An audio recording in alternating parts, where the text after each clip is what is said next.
It's me, VexaPop. Today we're diving into one of the biggest internet dramas in the gaming world, the rise and fall of Yandere Simulator and the controversy around its developer Yandere Dev. A man who somehow turned an indie game into a decade-long nightmare filled with drama, obsession, disturbing behavior, and controversy that honestly don't even feel real. Yandere Simulator started back at 2014 as a really unique idea. You play as a girl who's obsessed with her crush, and you have to get rid of anyone who gets in your way. It immediately blew up because the concept was weird, edgy, and totally different from anything out there. But here's the problem. As the game got bigger, the development didn't.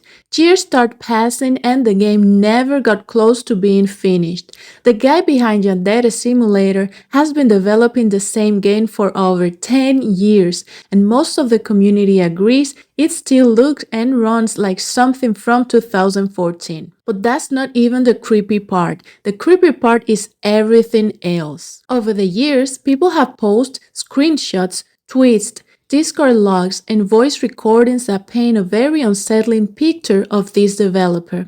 And the more you dig into it, the more bizarre it becomes. One of the things that shocked people early on was how he interacted with fans, especially younger fans. He used to spend hours arguing with teenagers online, defending himself, insulting critics, and acting like every negative comment was a personal attack. The obsession with controlling his image became so intense that he actually stalked subreddits and fan forums just to block people and write paragraphs about why they were wrong. People who came in hoping to help him fix bugs or improve the game have described the experience as working with someone who was emotionally unstable, constantly overwhelmed, and very manipulative. Some report that he guilt-tripped them, pressured them, or act like they owed him something. A lot of those volunteers eventually quit and publicly said they regret even helping him. But now we get to the disturbing part,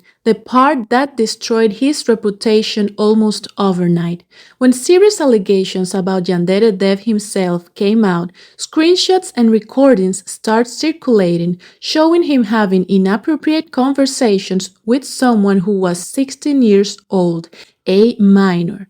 These conversations had sexual comments and topics that made a lot of people extremely uncomfortable. The internet immediately labeled this as grooming, and the controversy spread everywhere. But even before the scandal, there were signs of weird behavior. Fans had found old posts from him on 4chan where he talked about extremely disturbing topics, including violent fantasies and fetish content involving underage characters. He later tried to distance himself from those posts by saying he had changed, or he was depressed, or he didn't mean it, but the internet never forgets, and people kept digging. Then there was the leaked Google Doc where he wrote out extremely graphic descriptions of rival killing methods for Yandere Simulator.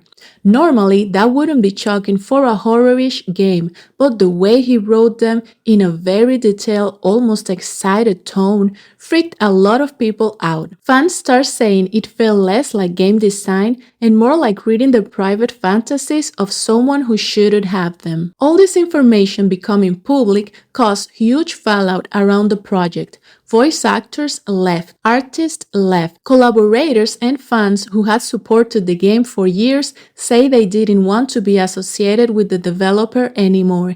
Even people who liked the game felt weird, continuing to support it after everything that came out. And while all this was happening, the game barely progressed.